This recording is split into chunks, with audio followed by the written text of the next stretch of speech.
Welcome to my channel easy learning account. आज की इस वीडियो में हम न्यू टॉपिक पढ़ेंगे जो कि बहुत इम्पोर्टेंट है हमारे लिए इन द टॉपिक डिबेंचर।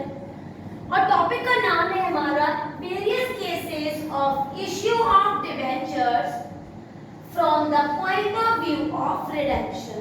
बेटा हमने लास्ट कई वीडियो से इश्यू ऑफ डिबेंचर के बारे में पढ़ा कि हमारे डिबेंचर्स कैसे इश्यू होते हैं। हमने इन कैश वाला केस पढ़ा जिसमें आपको मैंने ऐड पर, ऐड प्रीमियम, ऐड डिस्काउंट तीनों ही पॉइंट्स बताए। फिर हमने कोलैटरल सिक्योरिटी लास्ट वीडियो में पढ़ा और उससे पहले वाली वीडियो में मैंने आपको इश्यू इन कंसिडरेशन के ट्रीटमेंट्स और उसके क्वेश्चंस भी कराए थे। आज का जो बेटा हमारा टॉपिक है उसमें हम issue of debentures in comparison to its redemption. Redemption का मतलब होता है बेटा रीपेमेंट। तो what is the another word of redemption? The another word of redemption is repayment. अगर मैंने किसी से कर्जा लिया या डिबेंचर इशू कराए, अब मैं उसे पेमेंट दे रही हूँ, तो मैंने पेमेंट एट पर में दिया या पेमेंट एट प्रीमियम में दिया। रिडेम करने के हमारे पास दो केस रहते हैं, एट पर और एट प्रीमियम। तो issue of debentures in comparison with the cases of the redemption of debentures हमारे 6 केसेस में डिवाइडेड होते हैं। इसको डिफाइन कर लेते हैं। ये है क्या? The debenture issued at पर, जो हमने at पर में पढ़ा, at discount में या at प्रीमियम में, may be redeemed मतलब पेमेंट हो सकते हैं, रीपेमेंट हो सकते हैं, पेमेंट हम पे बैक कर सकते हैं, रीपे कर सकते हैं एट पर और एट प्रीमियम। तो जब डिबेंचर ऑफ इश्यू के क्या-क्या केस बनेंगे, अगर रिडेम्पशन एट पर में है या फिर रिडेम्पशन एट प्रीमियम में है, इसकी जनरलिटीज को, इसके ट्रीटमेंट्स को आज की वीडियो में हम सीखेंगे। तो इसके अंदर हमारे कोर्स में 6 केसेस हैं बेटा। कितने हैं? 6। कौन-कौन से देखते हैं। इश्यू एट पर, यहाँ पर हम किसकी बात कर रहे हैं? डिबेंचर्स की। तो debenture issued at par, redeemable at premium. जो डिबेंचर हमने पर में इश्यू करे, वो रिडीम भी हमने पर में करे, मतलब अगर 100 रुपए का कर्जा लिया तो 100 रुपए का ही लौटा दिया। दूसरा, discount issue at, debenture issued at discount. जो डिबेंचर हमने डिस्काउंट में इश्यू करे थे उसको हमने रिडीम कर दिया एट पर में, तो उसकी एंट्रीज भी सीखेंगे। Debenture issued at premium, redeemable at पर, मतलब रीपेमेंट मैंने फेस वैल्यू में किया था, लेकिन डिबेंचर्स इश्यू मैंने ज्यादा पैसे में कर लिए थे, मतलब प्रीमियम बिना के। क्लियर? और नेक्स्ट 4, 5 और 6 हमारे जो केस है वो है debenture issued at par, redeemable at premium. Next, debenture issued at discount, redeemable at premium. Debenture issued at premium, redeemable at premium. तो हमने 3 केस हमारे रिडीम एट पर के थे और 3 केस रिडीम एट प्रीमियम में थे, जिसमें इश्यू पहले में पर था, फिर डिस्काउंट था, फिर प्रीमियम, फिर पर था, फिर डिस्काउंट था, फिर प्रीमियम। इसको इस तरह से याद करना कि ये ऑर्डर आपको याद हो जाए। कैसे याद हो जाए? देखिए, issue at par, redeemable at par, issue at discount, redeemable at par, issue at premium, redeemable at par, issue at par, redeemable at premium, और issue at discount, redeemable at premium, and issue at premium, redeemable at premium. इनके अलग-अलग treatments होते हैं। एक-एक करके इनके treatments को पढ़ेंगे। तो देखते हैं, मैंने बोर्ड पे फर्स्ट 3 केसेस लिखे हुए हैं बेटा, और तीनों ही केस हमारे रिडीमेबल एट पर के हैं। रिडीमेबल एट पर, again I am telling the another word of redemption is repayment. और हम सबको पता है कि अगर हम किसी से कर्जा लेते हैं तो हमें उसको अ पर्टिकुलर टाइम के बाद, स्पेसिफिक पीरियड के बाद रिडीम करना पड़ता है, रीपेमेंट करना ही पड़ता है। तो पहला केस है हमारा issue at par, redeemable at पर। जब मान लो मैंने डिबेंचर इश्यू करे बेटा ₹10 के, क्या एज्यूम कर लिया? मान लो मैंने डिबेंचर इश्यू करे ₹100 ले लेते हैं, चलिए 100 के, ₹10 नहीं, share debenture of 10 at the rate of 10 each. Clear है बेटा? तो एज्यूम कर लेते हैं इन तीनों केस को पढ़ने के लिए मैंने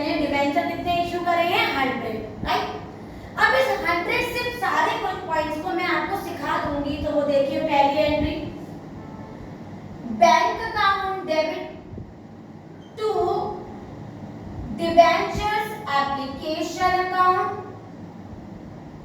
बी एप्लीकेशन मनी रिसीव, और दूसरी एंट्री जो होगी वो होगी हमारी बेटा debenture application account debit to percentage debenture account being debenture issued या फिर बीइंग डिबेंचर्स ट्रांसफर्ड भी लिख सकते हैं। हमें केवल जनरल एंट्री किसकी सीख रहे हैं? हम सीख रहे हैं इश्यू ऑफ डिबेंचर की by comparing it with its redemption. Clear? तो क्योंकि ये इश्यू भी हमने फेस वैल्यू पे किया है और पेमेंट भी फेस वैल्यू पे किया है और फेस वैल्यू मैंने मानी है 100, तो हमारी पहली एंट्री में भी 100 आ जाएगा और दूसरी एंट्री में भी 100 आ जाएगा। तो एंट्री बनेगी bank account debit to debenture application account, debenture application account debit to percentage debenture account 100 100 100 100। Clear है? क्योंकि हमारे डिबेंचर थे 10 at the rate of 10 each, मतलब 100। राइट? आगे बढ़ते हैं। जो हमारा सेकंड केस है वो है issue at discount and redeemable at पर। जब मैंने इश्यू तो डिस्काउंट पे किया लेकिन रिडीमेबल एट पर, तो ये सेम वही केस है बेटा जो हमने इश्यू एट डिस्काउंट में पढ़ा था। लिख देते हैं। पहले मैं एंट्री लिखूंगी बेटा bank account debit to debenture application account being application money receive, और दूसरी एंट्री होगी हमारी debentures application account debit discount on issue account debit to percentage debenture account, जिसमें हमेशा हम फेस वैल्यू लिखते हैं। क्लियर है बेटा? तो मैंने क्या फेस वैल्यू मानी हुई है बेटा? 100। अज्यूम कर लेते हैं कि हमारा 10% डिस्काउंट है, तो 100 रुपए में अगर आप 10% डिस्काउंट करेंगे बेटा तो हमारी वैल्यू आ जाएगी 10, और 100 में से 10 गया तो वैल्यू आई 90। तो डिस्काउंट काट के हमारे पास वैल्यू आई 90। क्लियर है बेटा? फेस वैल्यू 100 की है, परसेंटेज डिबेंचर में हमेशा फेस वैल्यू आती है, तो हमने फेस वैल्यू 100 लिख दिया। ऊपर डिबेंचर एप्लीकेशन में 90 दे रखा है, मैंने 90 लिखा और बेटा डिस्काउंट 10 रुपए का था, तो एंट्री यही कंप्लीट हो गई। और एंट्री थी bank account debit debenture application account, discount काट के अमाउंट लिख दी, और debenture application account debit bank discount account debit to percentage debenture account में फेस वैल्यू लिखी, डिस्काउंट में डिस्काउंट, और जो हमने ऊपर एप्लीकेशन में अमाउंट लिखा था वो हमने सेकंड एंट्री में भी डेबिट साइड लिख दिया। अब जो हमारा थर्ड केस है वो भी हमारा पड़ा हुआ है इश्यू एट प्रीमियम का। केस तीनों इसलिए इजी लग रहे हैं क्योंकि तीनों का जो रीपेमेंट है वो एट पर का है, तो एंट्री सिंपल हो जाएगी। Bank account debit to debenture application account, same narration लिखेंगे जो आपने यहाँ लिखा था, और नेक्स्ट एंट्री होगी debenture application account debit to percentage debenture account to security premium reserve account being application money transfer लिख सकते हैं, या फिर बीइंग डिबेंचर्स इश्यूड भी लिख सकते हैं। क्लियर है? सिक्योरिटी प्रीमियम है तो नॉमिनल रूल से क्रेडिट साइड आएगा, क्योंकि अगर 100 रुपए की ही फेस वैल्यू मान के चल रही हूँ बेटा, तो 100 रुपए में अगर आप 10 रुपए का प्रीमियम मान लें 10%, तो 100 का 10% होगा 110, और ऐड करेंगे प्रीमियम तो वैल्यू आ जाएगी 110। तो प्रीमियम ऐड करके ऊपर की वैल्यू लिखेंगे, जैसे डिस्काउंट माइनस करके लिखा है, यहाँ प्रीमियम ऐड करके लिखेंगे। ऊपर जो वैल्यू दे रखी है उसे हम डाउन उतारेंगे।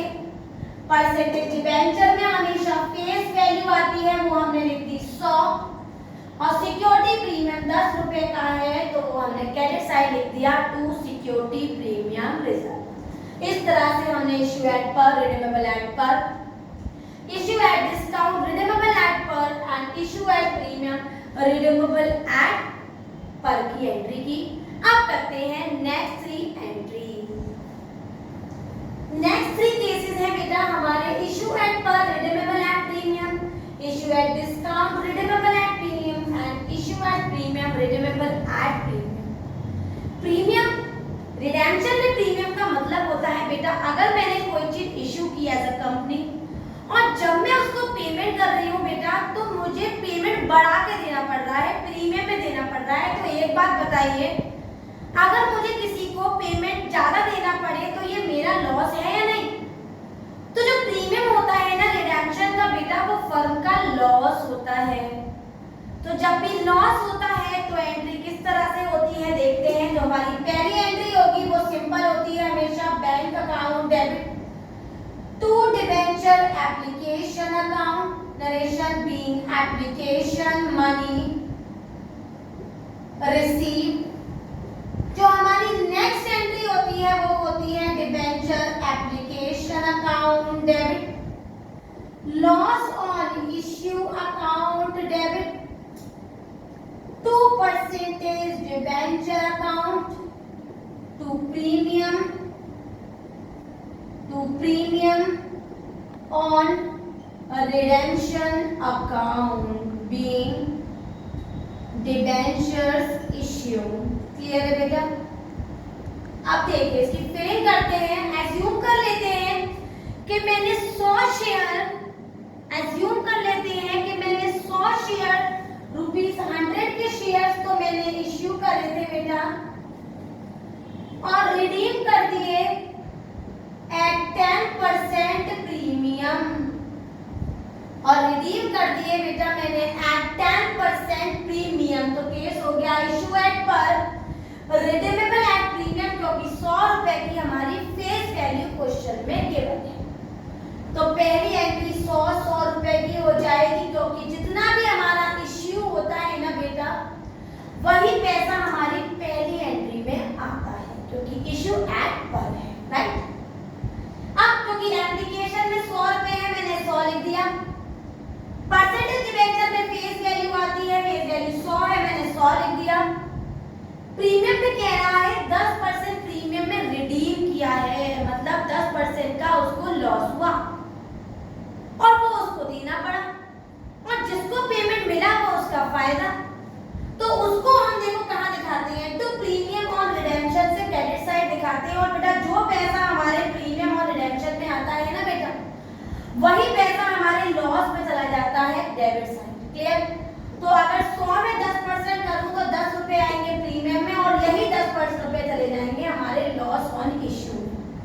तो हमारे फोर्थ केस की एंट्री होती है bank account debit debenture application account debenture application loss on issue 2% debenture account to premium on redemption account. ये ट्रीटमेंट आपको याद हो जाने चाहिए, तभी नेक्स्ट वीडियो में हम इन क्वेश्चंस को, ऐसे क्वेश्चंस को कर पाएंगे। नेक्स्ट देखिए, पहले मैं एंट्री लिख देती हूँ बेटा bank account debit to debenture application account, हमेशा इशू की अमाउंट आती है बीइंग एप्लीकेशन मनी रिसीव।